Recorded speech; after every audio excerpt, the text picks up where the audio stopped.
Bonjour et bienvenue sur GraphSAS pour ce deuxième tuto GIMP. Donc dans ce deuxième tuto, je vais vous montrer comment faire le logo de Xubuntu, donc qui est celui-ci. Donc tout d'abord, vous allez avoir besoin du brush pour faire le petit rat que je mets en lien dans la description. Donc là, vous faites fichier, nouvelle image, vous faites une image de 500 par 500 et dans options avancées, vous mettez remplir avec transparence et valider. Voilà, donc là on va placer les guides, donc image, guide, nouveau guide en pourcentage, donc horizontal et 50%, validé. On fait filtre, réafficher, là on met vertical, validé. Voilà, donc là c'est juste pour nous placer le centre de l'image. Donc maintenant vous sélectionnez l'outil de sélection elliptique, donc celui-ci. Vous créez un rond. Vous allez dans les paramètres en taille, vous mettez 250 et 250. Voilà, et vous le placez au centre. Donc là maintenant dans les couleurs, vous sélectionnez cette couleur-là en premier plan, et en arrière-plan vous laissez en blanc. Là, dans outils de dégradé, vous mettez en radial, et vous faites inverser. Et là, vous faites un trait du centre jusqu'à l'extrémité du cercle. Comme ceci, voilà. Donc là, vous faites sélection aucune, filtre flou, flou gossin, et là, vous mettez 25. Donc 25 en horizontal et en vertical. Validé.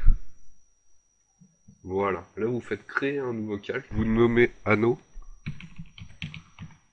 et valider. Donc là, vous resélectionnez l'outil de sélection elliptique. Vous refaites une sélection. Et là, on va mettre en taille 300 par 300. Et pareil, on le place au milieu. Donc là, sur le blanc, vous cliquez dessus. Et vous mettez cette couleur-ci. Valider. Et pareil, en outil de dégradé, vous refaites la même opération. Donc du centre jusqu'à environ la fin du cercle. Là, dans sélection, réduire, vous mettez 50. Valider. Et vous supprimez. Vous remettez sélection aucune. Et là, vous prenez l'outil de sélection rectangulaire et vous créez une petite sélection. Et dans la taille, dans la deuxième partie, vous mettez 15. Et vous le déplacez pour que le centre soit sur le guide, de ce côté-ci. Et vous faites supprimer. Maintenant, vous allez sur le calque anneau, vous faites alpha vers sélection, et sélection inversée.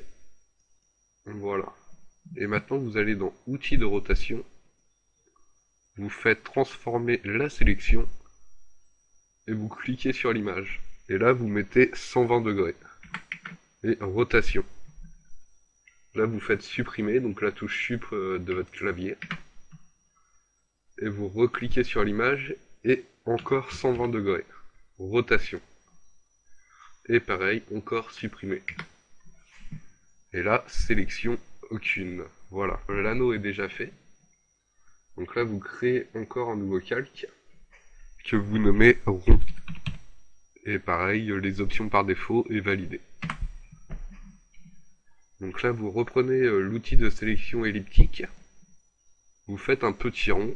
Et là, vous mettez en taille 60 par 60. Valider. Et dans image, guide, vous mettez nouveau guide. Et le guide en direction verticale et en position 95. Valider. Et là, vous déplacez votre sélection au niveau de l'intersection des deux guides avec celui qu'on vient de créer. Et là, vous faites outil de remplissage, et vous remplissez avec la couleur la plus sombre des deux.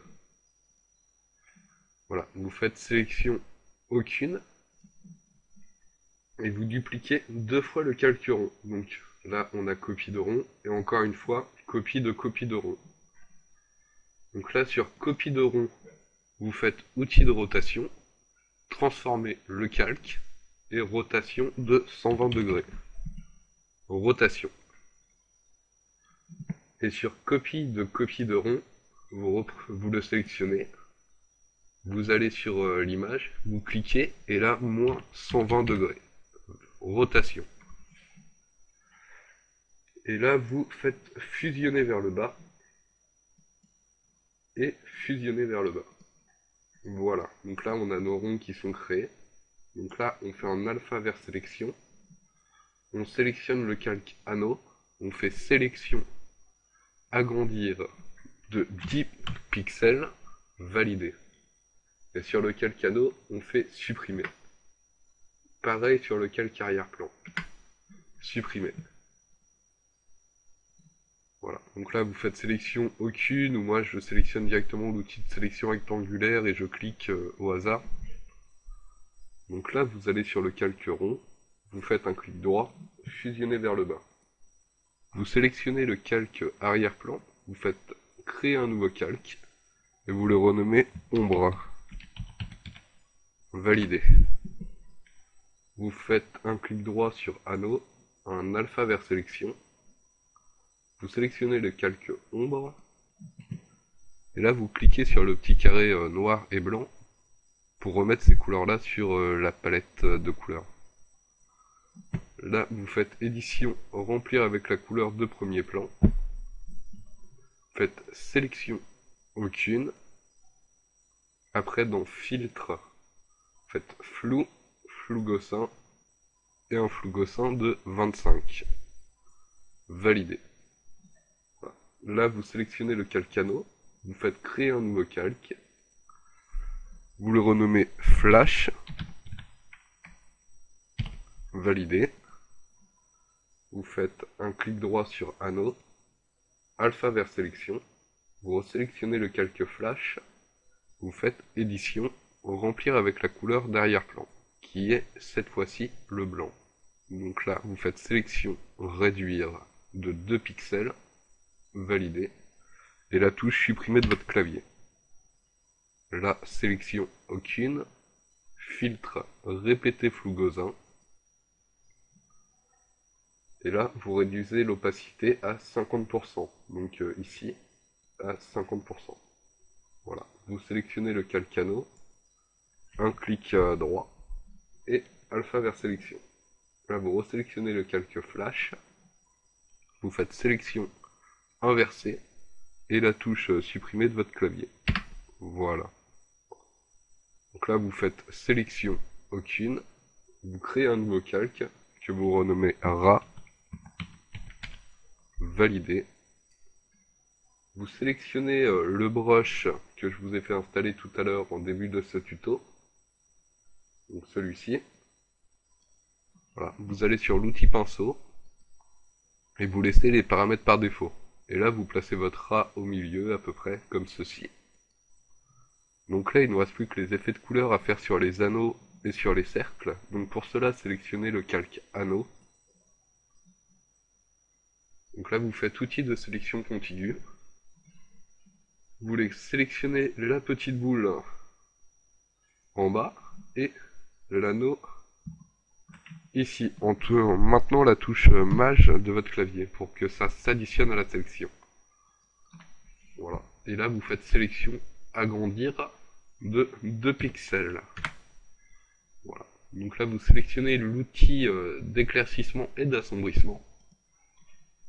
Vous faites éclaircir les demi-teintes. Vous sélectionnez une broche donc assez grande. Moi je vais prendre Circle 19 et je vais mettre en échelle 10. Et là vous passez tout simplement la broche sur les deux sélections. Et vous la repassez 3 fois au total. Donc là 2 et 3. Voilà, là vous faites sélection aucune. vous resélectionnez l'outil de sélection contiguë, vous sélectionnez l'anneau du bas et la boule du haut, en faisant toujours maj appuyé pour que ça s'additionne. Voilà, vous faites sélection, agrandir de 2 pixels, vous sélectionnez l'outil d'éclaircissement et d'assombrissement, vous faites assombrir, et là vous passez 3 fois votre brush sur les sélections. Voilà, 3 fois. Faites sélection aucune, vous resélectionnez l'outil de sélection contiguë, vous sélectionnez maintenant, vous faites un clic sur l'anneau du haut, et la boule à gauche, en maintenant la touche maj de votre clavier. Sélection agrandir de 2 pixels, et là vous sélectionnez l'outil de sélection elliptique. Et le troisième mode, soustraire de la sélection courante. Et là vous faites donc un cercle comme ça, que vous placez de sorte à ce que ça fasse quelque chose de ressemblant à ce que je vais faire. Voilà, environ comme ça, c'est pas trop mal. Et là vous sélectionnez l'outil d'éclaircissement et d'assombrissement. Et en éclaircir. Donc là vous passez 2 fois ce coup-ci sur les sélections. Voilà, comme ceci. Vous reprenez l'outil de sélection contiguë. Et vous sélectionnez cette fois-ci là le petit bout de l'anneau qui reste. Et avec la maj, l'autre petit bout du rond qui reste. Vous sélectionnez l'outil d'éclaircissement et d'assombrissement. Vous faites assombrir, et pareil 2 fois là. Voilà. Vous faites sélection aucune. Et vous sélectionnez, verrouillez le canal alpha. Voilà. Vous faites filtre, réafficher flou Gaussian. Et vous mettez un flou de 10 pixels. Valider. Et valider. Voilà. Là vous pouvez faire affichage. Afficher les guides. Et voilà, le logo est fini. Donc j'espère que ce tuto vous aura plu. Si vous avez des questions, n'hésitez pas à les poser en commentaire. Au revoir et à bientôt pour un prochain tuto.